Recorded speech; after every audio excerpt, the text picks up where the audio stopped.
Hello guys, ఇందాకనే brother movie చూసా. Hero వచ్చేసి శివం రవి.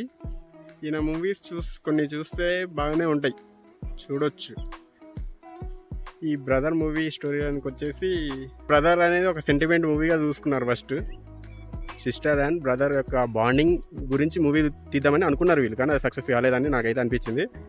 ఎందుకంటే అది ఈ సినిమాలో ఆ స్టోరీ లైన్ కానీ ఆ సిస్టర్ బాండింగ్ కానీ ఏదో కొంత గొప్ప ఓకే అనొచ్చు. మిగతాదంతా అంత వర్కౌట్ కాలేదు. కామెడీ కూడా అక్కడక్కడ కామెడీ అయితే కొద్దిగా బెటర్, అక్కడక్కడ కామెడీ కొద్దిగా బెటర్. మిగతాదంతా మీకు ఎలా అనిపించిందో కింద కామెంట్ చేయండి.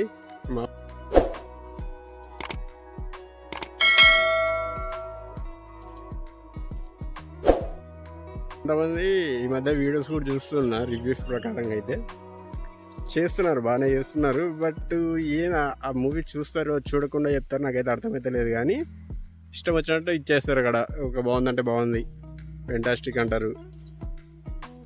మనకేమనిపించింది అది చెప్పాలి. ఓకే బాగానే ఉంది, అది ఎవరి అభిప్రాయం వాళ్ళది, వాళ్ళ జెన్యున్ ఫీలింగ్ కూడా కావచ్చు. బట్ కొంతమంది అయితే అది మూవీ రిలీజ్ కాకముందే రివ్యూ ఇస్తున్నారు అన్నట్టు. అది చాలా తప్పు కదా. అదేదో వాళ్ళ వీడియోస్ ఫేమస్ చేసుకోవడానికి మాత్రమే అని నాకు అనిపించింది, ఇంకంతే.